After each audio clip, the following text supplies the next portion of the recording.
March 6, 1981. A quiet courtroom exploded when Maryanne Bachmier pulled out a pistol from her handbag and shot her daughter's killer in the back 7 times. In seconds, a grieving mother became the face of vengeance. Here are the most brutal revenges on serial killers ever filmed. In 2013, shortly after his daughter's body was discovered, Terry said he didn't want the court to kill Madison. I don't want him to get the death penalty, to be honest with you.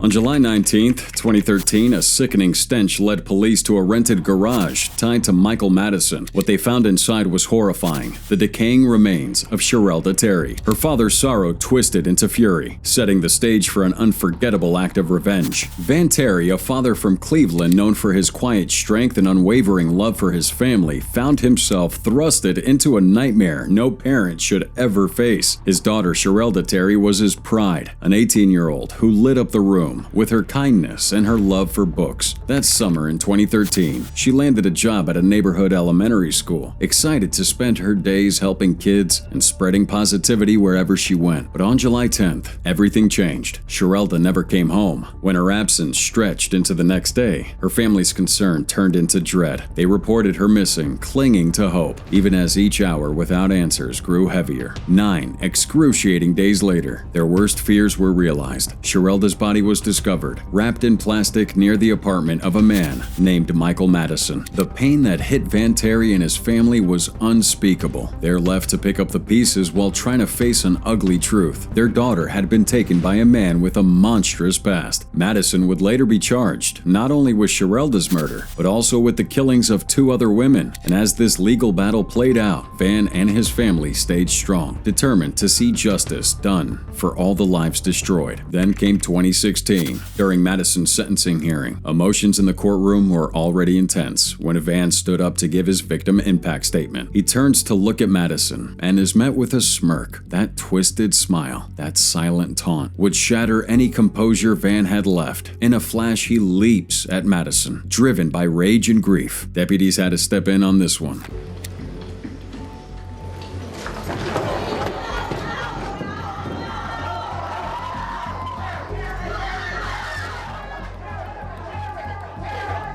Later, Van explained what triggered his outburst. He smiled at me, he said, like none of this mattered. That moment, raw and explosive, captured what so many grieving families feel but rarely act on: the helplessness, the anger, and the unimaginable sorrow. Michael Madison would go on to receive the death penalty, but for Van Terry, that sentence could never bring back his daughter. His story is one of heartbreak, fury, and a father's unshakable love, a love powerful enough to challenge the system, even if just for a moment.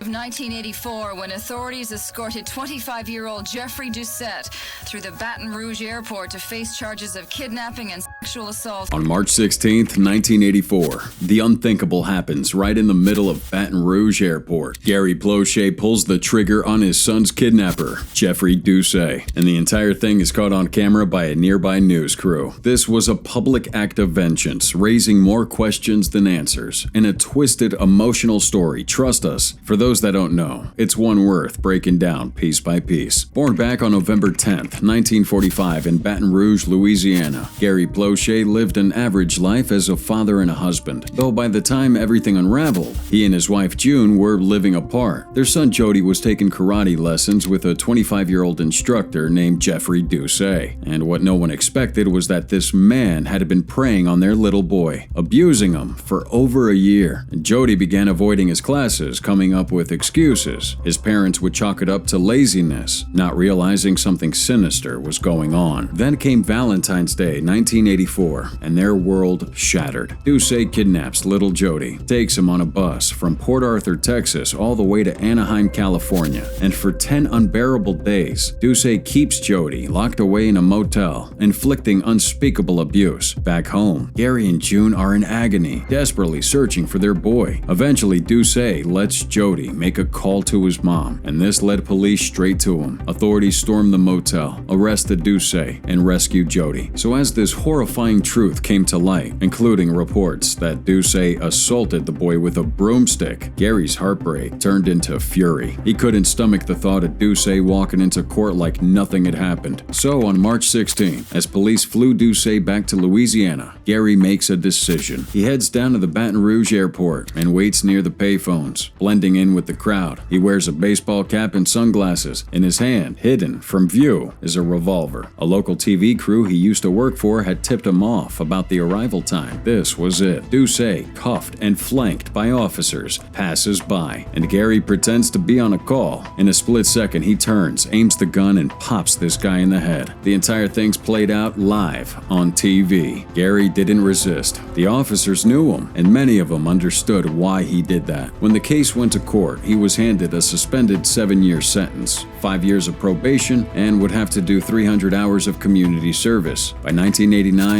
he completed everything. Sadly, he passed away in 2014, just after his 69th birthday. Even now, people argue, was Gary Poche a father seeking justice, or a vigilante who crossed the line? Some say he's a legend, others say he lost himself to revenge.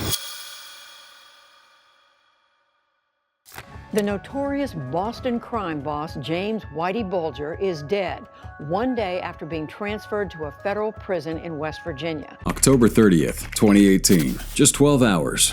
That's all it took for one of the most feared gangsters in American history to be wheeled out of his prison cell, battered, lifeless, and barely recognizable. We got James Whitey Bulgar, 89 years old, and fresh off a transfer to USP Hazleton, dead. And it wouldn't be a quiet, peaceful death. His eyeballs were gouged out, his tongue nearly cut off. Like whoever did this didn't just want him gone, but clearly to send a message. And honestly, people saw it coming. Bulgar wasn't just another mobster. Back in Boston, he ran the Winter Hill Gang with an iron fist, extortion, drug trafficking, racketeering, and at least 11 murders under his belt. But what really sealed his fate? Well, he was an informant, a rat, the kind of label that follows you into the afterlife if you're not careful. And Bulgar wasn't. For decades, this guy was playing both sides, feeding the feds information on rivals while continuing to build his own empire. And when it all came crashing down, he vanished, spending 16 years as a fugitive before getting caught in 2011 in California, living a quiet life with his longtime girlfriend. His trial was massive, the crimes were gruesome, and the conviction? 2 life sentences plus 5 years, just in case. But even behind bars, he wasn't safe. When the BOP had decided to move him to Hazleton, a notoriously violent prison in West Virginia, people were baffled. Why would you drop a high-profile informant into the general population? Some believe it was incompetence. Others are like, no, it's intentional.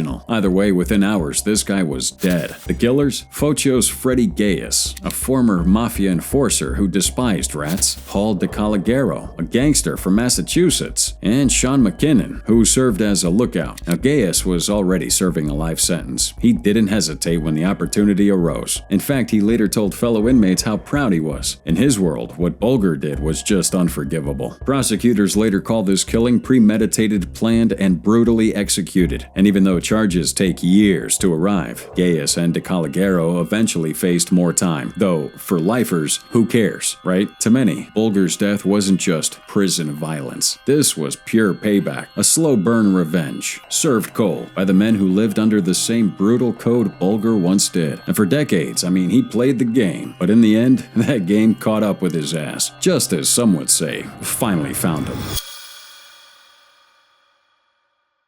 I don't think it was no retaliation because I never did nothing for nobody to hurt myself.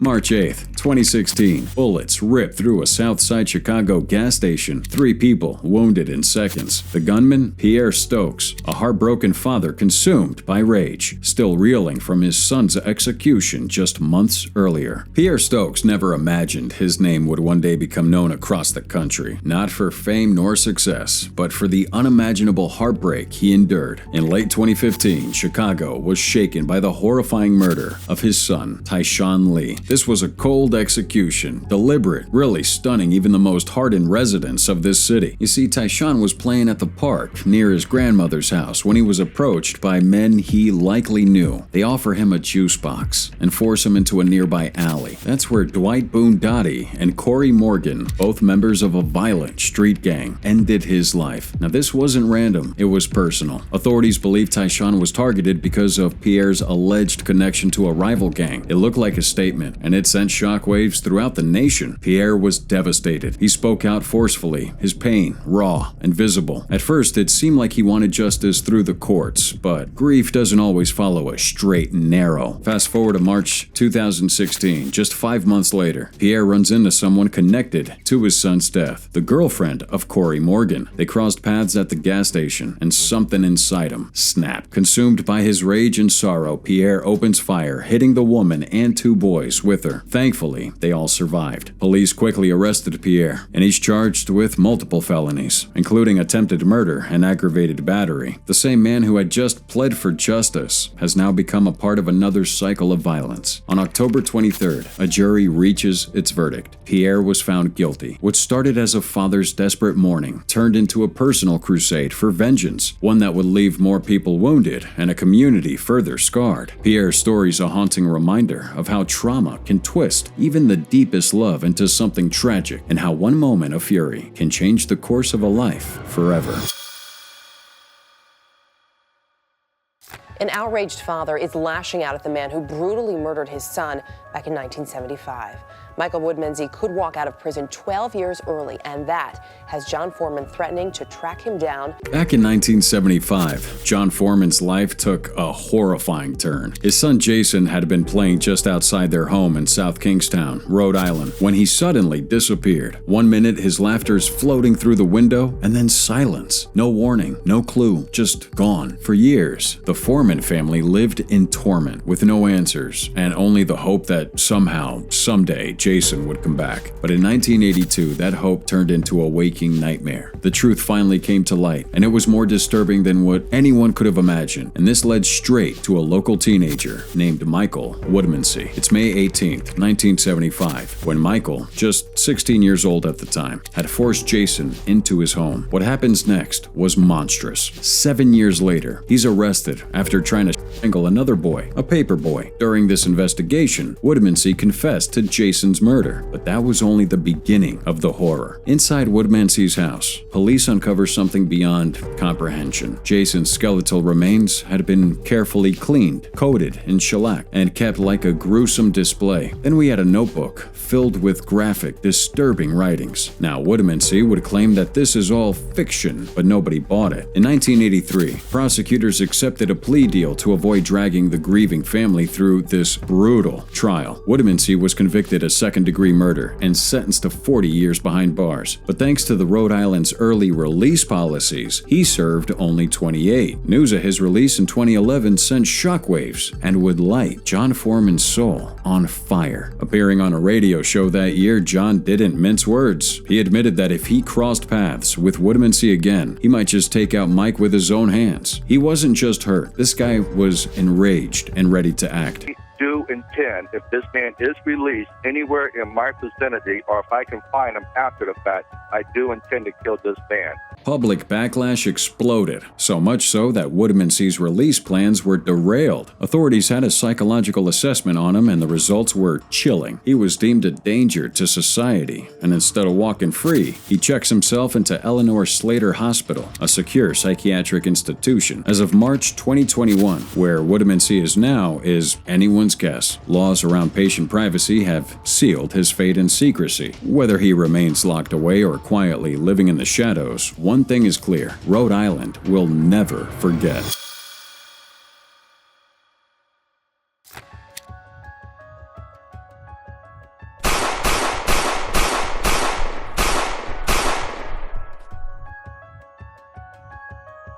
We go back to 1981. A woman's name is spreading like wildfire across the world. Maryanne Bachmier. Her story ain't just about tragedy, but a mother that was pushed beyond the limits of grief, and the moment she made a split-second decision that stunned an entire nation. Born June 3rd, 1950, in the quiet town of Sarstedt in West Germany, Maryanne's early life was anything but peaceful. Her family, having fled East Prussia after the war, was full of chaos and uncertainty. Her father, a former Waffen-SS soldier, struggled with alcohol and ruled the home with a heavy hand. Things got only worse after her parents would split. Her mother remarried, and Maryanne's new stepfather made her life unbearable, eventually forcing her out of the house. So by 16, Maryanne had her first child, but the hardships forced her to place the baby up for adoption. At 18, life hits her again. She's assaulted and becomes pregnant, and once again has to give this baby up, but still she kept pushing forward. In 1972, things seemed to shift when she met a pub manager, and soon after she gives birth to her daughter, Anna. This time, determined to raise her on her own, Anna became her world. They did everything together. Then came May 5th, 1980, a day that would haunt her forever. After a small argument with her mom, Anna skips school and then ends up at the house of Klaus Grabowski, a 35-year-old man she knew from the neighborhood. Now, he held her captive for hours, molested her, and strangled her with his fiancée's tights. He would then hide her body in a box and dump it near a canal. It would be his fiancée that later turned him into the police. Maryanne was destroyed, and what she did next, no one expected. March 6th, 1981, during the trial, Maryanne walks into the courtroom with a small pistol tucked into her purse. Without warning, she pulls it out and just unloads 8 times. 6 hit her target. She didn't try to run. She simply lowered the gun and surrendered. At her own trial, she was unapologetic. I did it for Anna, she said. She was sentenced to 6 years, but served only 3. Maryanne sadly died from cancer in 1996. She's now resting beside her daughter, whom she loved more than life itself. Meu pai matei na cadeia. Foi na cadeia? Foi. Meu pai matei na cadeia, não foi na rua, eu tava preso já. Eu fiquei 42 anos preso.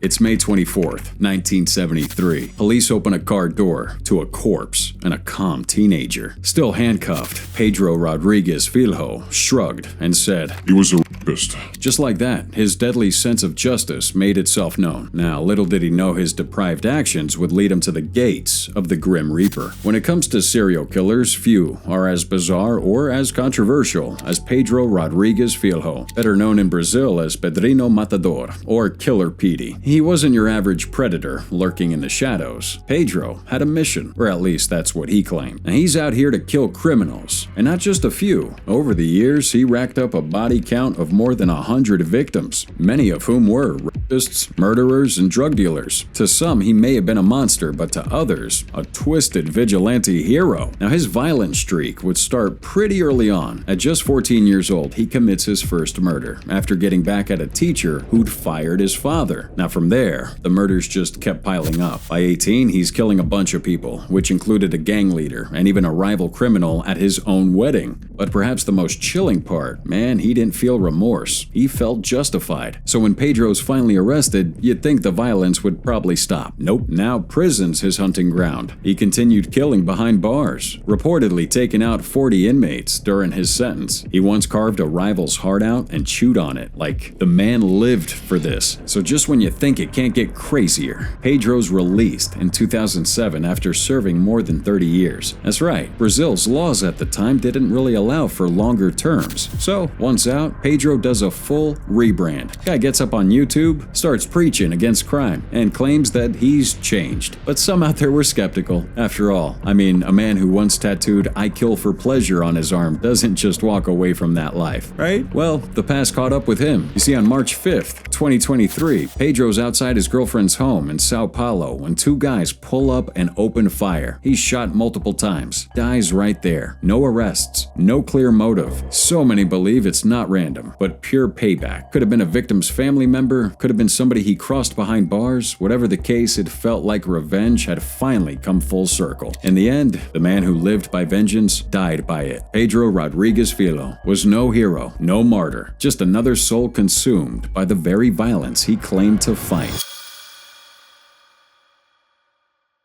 The first cut had actually been from behind.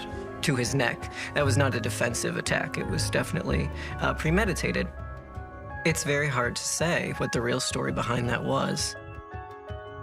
Welcome to May 21st, 1924. Richard Loeb thought that he'd committed the perfect crime when he and Nathan Leopold murdered Bobby Franks for sport. But behind bars, justice had a longer reach, and Loeb had no idea what was coming. Richard Loeb wasn't your average criminal. He was half of one of the most infamous duos in American crime history. Alongside his partner, Nathan Leopold, he committed the 1924 murder of Bobby Franks, a crime so chilling it became known as the crime of the century. What made it worse? Loeb and Leopold were wealthy, brilliant University of Chicago students who killed just to see if they could get away with it. Both were caught and sentenced to life in prison. Fast forward to January 28, 1936. Loeb, now 30, serving his sentence in Stateville Penitentiary in Illinois. He's grown into a dominant figure within the prison's social hierarchy. He used charm and intelligence to manipulate, but behind closed doors, rumors swirled that Loeb had a habit of forcing weaker inmates for sex. One of those inmates was James Day, a fellow prisoner serving time for grand larceny. According to reports, Loeb allegedly tried to force himself on Day in the prison showers, but Day wasn't having this. What happened next was nothing short of brutal. Armed with a straight razor, Day just attacks Loeb with horrifying force, slashes his neck and face repeatedly, leaving him with over 50 wounds. When the guards arrived, Loeb was bleeding out, naked, and barely recognizable. He died shortly after. The state tried to frame it as a fight between two men over a shaving disagreement, but no one really bought that story. Inmates would whisper about revenge, and James Day himself claimed he acted in self-defense, but many believed it was payback, that he was one of several inmates Loeb had targeted over time. Now, the public response was kind of mixed. Some were shocked, others felt some kind of poetic justice, but after all, Loeb had considered himself intellectually and morally superior, someone who thought he could commit the perfect murder. In the end, though, he was brought down not by the law, but by one of the very people he'd allegedly victimized. And what about James Day, right? Well, he's acquitted of the murder. The jury bought his self-defense claim, but the deeper truth, revenge for repeated sexual assaults, lingered just beneath the surface. Richard Loeb's death wasn't just a gruesome prison killing. To many, it was justice served cold by a man who'd had enough.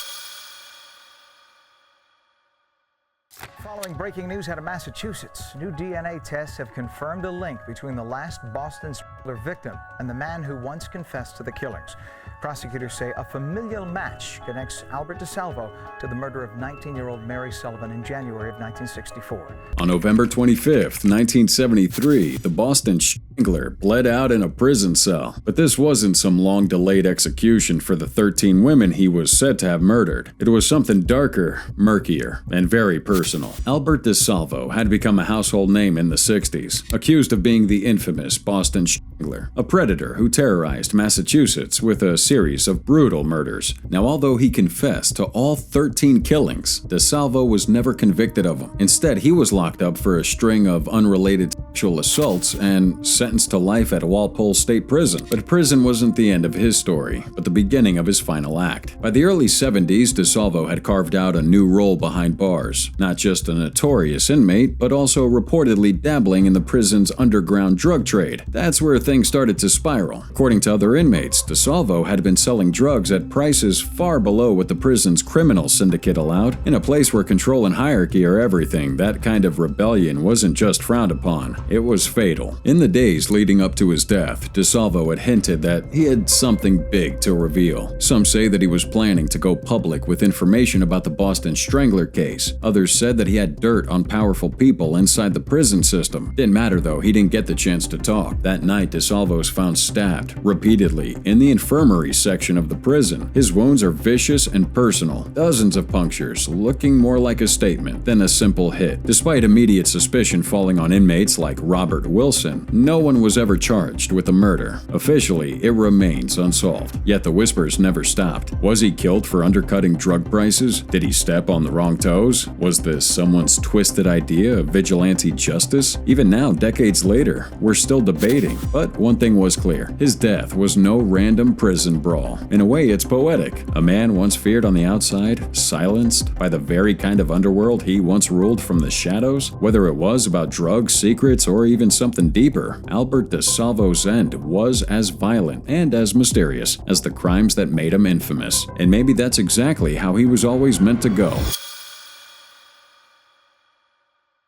On the 28th of November 1994, serial killer Jeffrey Dahmer was beaten to death by a fellow inmate while performing cleaning duty in a bathroom at the Columbia Correctional Institute. When you hear the name Jeffrey Dahmer, you kind of want to throw up, and for a good reason. Between 1978 and 91, that seemingly quiet, polite man killed 17 men and boys in ways no one should ever have to be a part of, ever. Cannibalism, necrophilia, keeping body parts in his fridge. Dahmer wasn't your normal serial killer, just a demon. He preyed on the vulnerable, often targeting gay men of color and luring them back to his Milwaukee apartment with promises of money and companionship. And once there, he drugged them, killed them, and then, well, what he did was something out of a horror movie. And yet for years, he got away with it. Police even returned one of his victims, Conorak Synthosymphone, back into his arms, ignoring his neighbor's warnings and dismissing the scene as a lover's quarrel. In July 1991, Dahmer was finally caught when one of his intended victims escaped and flagged down cops. Inside his apartment, investigators found human heads in the fridge, photos of